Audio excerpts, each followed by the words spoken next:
سلامونه او نیکی هیلې داسې یو وخت کې بیا تاسو سره مخامخ یم او خبرې کوم چې موږ او تاسو ټول د ویر پر ټغر باندې ناست یو. افغان ټبر د ګیلمن وزیر د شهادت په درد او غم کې غرق دی او موږ او تاسو ټول فریاد او زګیروي کوو او د خفګان اظهار کوو، اوښکې تویوو. د نړۍ په بېلابېلو برخو کې د دغه شاه زلمي د قربانۍ یاد مانځل کیږي، خو آیا همدومره کفایت کوي او کنا نور څه ته هم ضرورت دی؟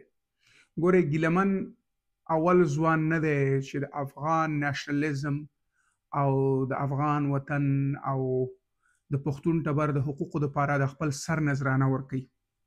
د دې نه مخکې هم که همدا یوازې د پښتون ژغورنې غورځنګ راواخلو نو موږ او تاسې د عارف وزیر قرباني دلته ورکړې ده، دلته موږ د ارمان لوڼې قرباني ورکړې ده. تاسې پسې راتېر شئ، په کلونو کلونو علي وزیر په جیل کې ساتل شوی دی، سلګونه د وزیرستانونو مشران مو شهیدان کړی شول، لر او بر کې دا سلسله روانه ده. څه کول پکار دي؟ ګورئ، ګیلمن همدومره کولی شول چې په ژوندونې د خپلو اشعارو او د خپلو خبرو او د بیانیو په مټ باندې زموږ او ستاسې جذبې او ولولې راپارولې او په مړینه د افغاني ناشنلیزم یو داسې یو سمندر په حرکت راوسته چې له کلونو کلونو له لسیزو په ځای ولاړو او له خوځښته پاتې وو. دغه یو چانس، دغه یو موقع ده، د دې نه باید استفاده وکړو. نو تر ټولو لومړی بحث دا دی چې موږ او تاسې په دې فکر وکړو چې دغه کم جوش ولوله او جذبه چې راپورته شوې ده او را بیداره شوې ده، د دې نه څنګه استفاده وکړو. زما شخصي نظر خو دا دی چې تر څو پورې چې موږ د یو منسجم حرکت په توګه باندې د خپل برخلیک ټاکلو لپاره لاس په کار نشو او عملي کار ونه کړو او دا عملي کار لپاره خپل د ولس شعوري راپارونه او بیداري ونه کړو، د هغوی ویښولو هڅه ونه کړو او بیا د ولس د شعور لوړولو نه وروسته په قتلي او په جمعي شکل باندې ښکیلتیا ونه لرو، داسې قربانیانې به په وار وار تکراریږي، لیکن بدلون به امکان نه لري. راځئ دا تریخ حقیقت سره ومنو.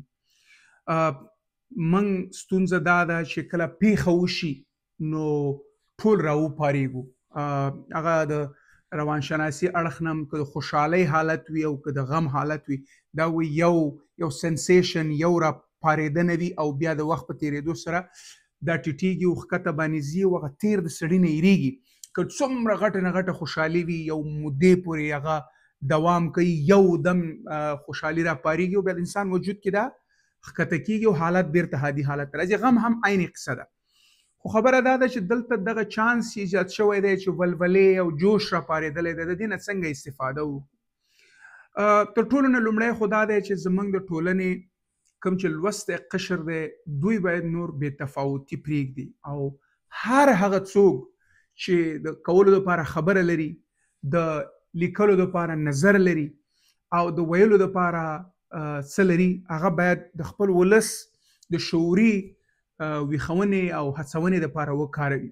افلاطون نقل قول کېږي، وایي the price good man pays for their indifference to public affairs is that they are ruled by evil men.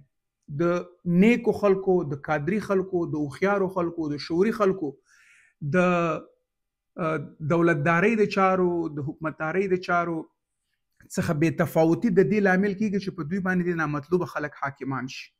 او همدا لامل دی چې موږ له پیړیو نه را په دې خوا د خپل برخلیک ټاکنې په برخه کې هیڅ رول نه دی درلودلی، فقط زموږ په حق کې پرېکړې شوي دي او بیا هغه پرېکړې په موږ باندې تطبیق شوي. دلته د توماس بارفیلډ کتاب دی، د افغانستان کلچر اینڈ پولیټیکل هیسټري، افغانستان کلتوري او سیاسي تاریخ، په هغې کې هغه یو برخه کې استدلال کوي چې افغانان چې دي تیر کم تر کمه یوه پیړۍ که موږ راواخلو، وایي دوی باندې همیشه د باندې نه نظامونه او سیستمونه او بدلونونه تحمیل شوي دي او دوی صرف د دې ریسیورز یا اخیستونکي پاتې شوي دي، دوی په خپله په دغه بدلون کې رول نه دی درلودلی. رښتیا هم که موږ او تاسې وګورو، زموږ اکثره حاکمان، زموږ د حاکمې ډلې د باندې نه راځي، راوستل کېږي، په موږ باندې حاکم کیږي او بس موږ بیا هلته ناست یو د هغوی تر حاکمیت او د هغوی تر خوښې لاندې ژوند کوو. د خپل ځان په اړه باندې په خپله د پریکړې کولو په برخه کې موږ اوسه پورې کوم ریښتونی رول نه دی درلودلی او د هغې اساسي لامل دا دی چې زموږ ټولنه بېسواده ده، سیاسي بېسواده ده، ناپوهي او د شعور کچه ډېره ټیټه ده او هغه خلک چې شعور او پوهه لري هغه بې تفاوته دي، خپل هغه رسالت او مسؤلیت چې دی هغه نه اجرا کوي، نه انجاموي. د هغې له کبله ټولنه بې شعوره پاتې کېږي، د باندې نه پې هر څه تحمیلیږي، دا بس په ځان باندې منلې ده او د خپل حالت بدلولو لپاره خپله پرېکړه نه کوي. دلته میکسیمیلین روبسپیر د فرانس د انقلاب یولس مخکښو کسانو څخه و، سیاستوال، حقوقپوه، دی یو ډېره جالبه خبره کوي. دی وایي چې the secret to freedom is educating people and the secret to tyranny is keeping them ignorant. څه معنی؟ هغه وایي چې د ازادۍ راز د ولسونو په پوهاوي کې دی، اما د دوی باندې د استبداد او د جبر د نظام د قایمولو راز په دې کې دی چې دوی باید ناپوهه وساتل شي. اوس د ناپوهۍ بحث چې کله موږ کوو، زه به بیا دلته د برلټ بريخت جرمن لیکوال، شاعر او ډرامانویس د هغه نه نقل قول وکړم. هغه ډېره جالبه خبره کوي. هغه وایي چې تر ټولو ستره بېسوادي سیاسي بېسوادي ده او جالبه دا ده چې په دغه بېسوادۍ باندې ډېری خلک افتخار کوي، سینه درته ډبوي چې زه سیاست مې نه خوښېږي، په سیاست کې ښکېل نه یم، سیاست کې کار نه لرم او په همدې دلیل زه په داسې حال کې چې دی وایي چې سیاست خو د ژوند ټولې چارو کې دخیل دی، که دی د دې نه بېسواده او بې پروا پاتې کېږي نو نتیجه به یې دا وي چې په ده باندې به هغه لوبې کېږي چې دی نه غواړي چې ورباندې وشي. هغه په دې خپلو خبرو کې وایي چې د نخودو د قیمتونو په دې باندې د ټیکس لګول نه راواخله، ستا د 50 کاله او د 100 کاله برخلیک په اړه باندې پریکړې همدا د سیاست په وجود کې کېږي. نو چې ته په دې کې بېسواده پاتې شي او بیا په خپل بېسوادۍ افتخار کوي، د دې نه غټه بدبختي بله نشته دی. نو زموږ ټولنه په موږ باندې، زما تحلیل دا دی چې په موږ باندې چې څه کېږي او څه روان دي اوس نه تقریبا دا د 100 کالو نه چې دا سلسلې او دا قصې په موږ روان دي، که هغه په پراخه افغاني ټولنه باندې بحث کوو، دا زموږ د شعور د کچې، ولسي شعور د کچې ټیټوالی دی، سیاسي بېسوادي ده او د دې له کبله موږ نیو توانېدلي چې د خپل ځان په اړه باندې په پریکړو کې موږ دخیل اوسیږو او رول ولرو. د حالت نه د وتو دپاره ضرورت دا دی چې زموږ د ټولنې پوه خلک هغه د خپل ولس د شعور د لوړوالي او د هغوی د پوهولو هڅه وکړي. په دویم قدم کې موږ انسجام رامنځته کړو، فردي توګه باندې فعالیت، فیسبوک کې لیکل، ټویټر کې لیکل، دا د فرد په توګه باندې افراد مطرح کولی شي. موږ دا څو ورځې د ګیلمن شهید د ناروغتیا او دغه د کوما حالت د ورځو بیلګه په خپل مخ کې لرو چې لایف کامنټري روانه وه، هر یو د چا سره په تماس کې و او بس کوشش کوو چې ځان مطرح کړي. فردي مطرحوالی به راځي، 15 کسان به مو پیژني، اما موږ چې اساسي بدلون رامنځته کوو دې کې نشو توانېدی. دې دپاره چې موږ اساسي بدلون دپاره کار وکړی شو او په دې کې رول ولرو، ضرورت دا دی چې موږ خپل ولسونه منسجم کړو، د دوی د پوهاوي دپاره کار وکړو، بیا دوی د ایډیالوژیکو سرکلونو او حلقونه راچاپېره راتاو کړو او بیا دوی د دې وړتیا موږ ټول په ګډه باندې پیدا کړو چې د خپل ځان په اړه باندې مباحثې کې ښکیل شو. هغه بحثونه چې زموږ په اړه کېږي په هغې کې موږ خپله ښکیل شو. تر څو پورې چې دا کار ونه کړو موږ به همداسې روان یو. اوس بحث دا دی آیا موږ سیاست اوس هم کوو که نه کوو. بیا هم د یو پروفیسر، یو لیکوال، یو څېړونکي خبره کوم، ایتان هرش په نوم باندې یو پروفیسر دی، د ده یو کتاب دی پالیټکس از فار پاور. حکومتولي سیاست چې دی دا د ځواک لاسته راوړلو دپاره دی او دا ځواک ولې موږ لاسته راوړو. په دې اړه باندې ما یو وخت کې یو مطبوعاتي مقاله هم نشر کړې وه، لیکلې وه، د همدې خبرې نه الهام اخیستو سره بیا به هم کله که چانس پیدا شو شریکه کړم. هغه په دې کتاب کې استدلال کوي، وایي چې موږ ټول کم تر کمه د ورځې، البته د غربي ټولنو یو څېړنه یې کړې ده، د هغې په رڼا کې وایي چې کم تر کمه د 40 ساعتو نه 2 ساعته په سیاست کې لګو. اما دا سیاست زموږ تر ډېره حده پورې شوقیه سیاست دی، پالیټیکل هابیزم ورته د اصطلاح کاري، چې پالیټیکل هابیزم باندې موږ خپل وخت تېروو. څنګه خبرونه وګوره، په خبر باندې تبصره وکړه، د سیاستوال خبره نقد کا، سیاسي پریکړو باندې نظریات تبادله وکړه، خپل ټولنې ته موږ تاسې وګورو. ناست په حجره کې کوي که په کور کې ناست یو، په مړي ناست یو، په ژوندي ناست یو، ټول بحث په سیاست باندې راڅرخي. مخکې ورځو کې د ملګرو په مجلس کې ناست وم، ملګري ویلي د افغانان څومره ډېر سیاست کې بحث کوي لیکن نتیجه لاسته نه راوړي. ما ورته همدا ته ایتان هرش حواله ورکړله چې د خبره چې موږ سیاست نه کوو، په سیاست باندې مباحثه نه کوو، په سیاست باندې ساتیري کوو، خپل سات پې تیرو، بله موضوع نشته. نو راځه نظامونه وټکوه، راځه سیاستوال وټکوه، راځه په سیاست باندې بحث وکړه، ډوډۍ مو خوړله، چای مو وچکه، نور پاسېږه، زه خپل کار کوه، قصه خلاصه، خیر تو خیر ما. اما کله چې واقعي سیاست بحث کوو، سیاست بحث دا دی چې موږ افراد په قتلو بدل کو، قتلې بحثونه ایجاد کی، بحثونه ولسونه بیداره کی، ولسونه قتلې پراخه کی، او بیا د پراخه قتلې د سیاسي ډلګیو په توګه باندې په برخلیک ټاکونکو مسایلو باندې په بحث کې ښکیل شي. که چیرته دوی ته اجازه نه ورکول کېږي چې داخل شي دغه بحثونو ته، ریزسټنس یا مبارزې ته لاس کی، او هغه ریزسټنس یا مبارزه حتمي نه ده چې پر تشدد دی وي، خپل غږ جګول، په یو مسله باندې کانټریرین مخالف نظر ورکول دغه مبارزه ده، د یو ایډیالوژي یا د یو نظریې دفاع کول د مبارزه ده او سیاست ده. لیکن مشکل دا دی چې راځئ خپل دغه نخبګان او لوستي ځوانان وګورو، موږ په څه شي ښکیل یو؟ آیا موږ په دې ټولنه کې پولیټیکل ډیسکورس لرو؟ آیا موږ د سبا په اړه باندې د فکر کې ښکیل یو؟ دلته خبره کوو، دلته موږ ټوله ورځ ورځنیو چارو باندې بحث کوو. یو تعداد په دې کې نښتې دي چې څنګه پخواني نظام په هر حال کې دفاع وکړو د هغې ښېګڼو باندې.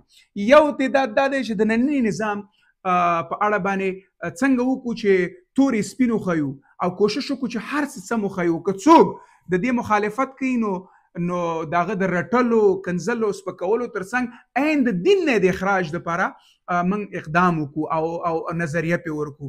دلته موږ پولیټیکل ډسکورس، پولیټیکل ډیبیټ د راتلونکي په اړه نشته دی. یا په پرون غږیږو یا په دې اوس غږیږو، او هغه ټول څه شی دي ورځنۍ چارې. تا خو ویلو ما بد ویلې، پلان کې په سټیج دا خبره وکړه، بد یې وکړو، پلان کې زه بیا مکلف یم چې باید دفاع وکړم چې نه ښه خبره یې وکړه. که ټویټر سپیس ته لاړ شو ټول یو بل ته کنځل کوو، یو بل سره یعنی مخالف نظر یو مجلس کې وړاندې کول د زمري زړه غواړي، یو اسانه کار نه دی. د باوقاره مجلس چې چیرته موږ پولیټیکل ډیبیټ وکړی شو، مباحثه وکړی شو، د یو بل پوزیشن او د هغوی موقف او نظرونه وننګولی شو، دا نشته دی. تر څو پورې چې دا نه وي نو طبعا موږ هغه د راتلونکي په اړه باندې د سیاسي بحث دپاره زمینه نه مساعدېږي. کله چې بحث ته زمینه نه مساعدېږي، دلته دغه ډیبیټ چې دی دا غني کېدل او د راتلونکي په اړه باندې تګلارې سیاسي کړنلارو باندې زمینه مساعدول دا نه کېږي. ښه چې دا نه کېږي، بیرته موږ ولس ته څه شی ورکوو؟ ولس راځي زمونږ په مباحثه کې کینی، یا په دسترخوان باندې بس تا خو ویلې او هغه بد ویلې، او پلان کې ښه وکړو پلان کې بد وکړه، غني ښه نه و، کرزی ښه و کرزی ښه نه و، غني ښه و، دواړه ښه نه و، موږ ښه یو، او موږ چې ښه یو هېڅوک ښه نه دي. بس همدومره باندې اکتفا کوو. په راتلونکي باندې بحث ګورئ، نړیوال نظم په بدلون کې دی. دا اوس ټول نړیوال نظم پس له دویمه نړیوالې جګړې لومړی ځل دی چې نړیوال سیاست ورلډ آرډر واقعا دومره ډاینامیک شوی دی چې ټوله نړۍ پکې ښکیل ده. دا اوس د افریقا کمزوري ترینه ملک په دې تکل کې دی چې په دې اوس نوي نړیوال نظم کې خپل ځای پیدا کړو. تاسې وګورئ منځنی ختیځ ولې په اور کې سوځي. دا د نوي نړیوال آرډر د جوړېدو د بهیر لامل دی چې دلته دغه کړکېچ روان دی. شوروي راواخلئ، چینایان وګورئ ښکته پورته منډې دي. را روان 3 نه 15 کالو پورې د نړۍ د را روانو 50 کالو برخلیک ټاکل کېدو حالت دی. په بدل کې موږ څه شی کوو؟ موږ هماغه د پرون او نن او ورځنیو چارو کې ښکیل یو. په نړیوال آرډر کې خپل ځای لټولو باندې ډیبیټ شته نشته دی. خپل دغه اوسنی حالت چې دا اوس په انجماد او په ځای باندې ولاړ دی، فریز دی، د دې نه د وتو دپاره کومه تګلاره او کومه مباحثه ابجکټیو ډسکشن، دفاع نه چې زه د پخوانیو دفاع وکړم یو بل څوک د اوسنیو دفاع وکړي، یا که زه په پخوانیو نقد وکړم بل ماته کنځل وکړي، دا نه. دغه حالت دی د بنبست حالت نه، دغه کنګل ماتولو دپاره موږ څه شی کوو؟ هېڅ نوع مباحثه نشته دی. نو خبره دا ده چې بیا هم په ګیلمن باندې راګرځم. ګیلمن موږ او تاسو ته د خپل سر په قیمت باندې هغه څه راکړل چې افغان ټولنې زما په خو نه یادېږي چې نه مې چېرته لوستي چې تېر 100 کاله دي داسې یو حالت ایجاد کړی وي چې په لر او بر کې ټول افغان ملت په یو ټکي باندې راټول وي، ټول په یو غم باندې یو ډول غمجن وي او ټول په شریکه باندې دغه غم په ترڅ کې په دې خبره کوي چې نور نو باید دا حالت په موږ تکرار نشي. زه بیا وایم که بیا هم موږ او تاسې د ځان د بدلولو دپاره خپله دغه سیاسي ډیبیټ دپاره تومنه پیدا نه کړو، بیا دغه تومنه په ټولنه کې خپره نه کړو تر څو ولسي شعور راوپارو، په دې باندې کار ونه کړو تر څو چې ولسي شعور راونه پارېږي دغسې حادثې به بیا هم تکرارېږي، ویر به کوو، جاړو به، زګیروي به کوو، د غم په ټبر باندې به یو بل سره غمرازۍ کوو، لیکن د حالات مو نه بدلېږي. پښتون ژغورنې غورځنګ په خپله هغه کومه محوطه چې ده په هغې کې دې ته کار کړی. پرون منظور پښتین چې کومه خبره وکړه هغه خپله کومه هغه کړنلاره چې بیان کړله چې ولسوالۍ په ولسوالۍ ګرځم، ولسونه راټولوم، مشران راټولوم، دوی خپل کار روان کړی دی. د پښتون نیشنلزم یو ریښتونی څپه یې هلته په خپله منطقه کې راپارولې ده. موږ څه شی کوو؟ موږ په ځای ولاړ یو، کنګل یو، بنبست کې ښکیل یو. راځئ په ګډه باندې په لوی افغانستان کې په لر او بر کې د لاندې نه د منظور پښتین او د پښتون ژغورنې غورځنګ نه الهام واخلو او د خپل بدلون لپاره د خپل راتلونکي لپاره هغه بیا هم د بارفیلډ خبره کوم چې نور اجازه ورنکو چې نن 50 کاله بعد یو بل توماس بارفیلډ په افغانستان باندې کتاب لیکي او وایي چې په افغانانو باندې همیشه د باندې نه نظامونه ورتپل شوي دي. دوی په خپله پکې هغه ښکیلتیا چې لازمه وه د یو ملت په توګه باندې د خپل ځان په اړه باندې د پرېکړه کولو کوم بحثونه چې په دې کې ښکیلتیا نه درلوده او که دا 50 کاله بعد د 20مې پیړۍ په دې ټکنالوژیکي او علمي پرمختګونو په شتون کې په موږ باندې تکرارېږي نو موږ به ډېر ملامته نسل یو او دا ملامته نسل به همداسې یو بل نسل شاته پرېږدي چې هغه به همداسې کړېږي، ځورېږي او داسې حالت به تېروي لکه دا اوس چې په موږ روان دی. مننه.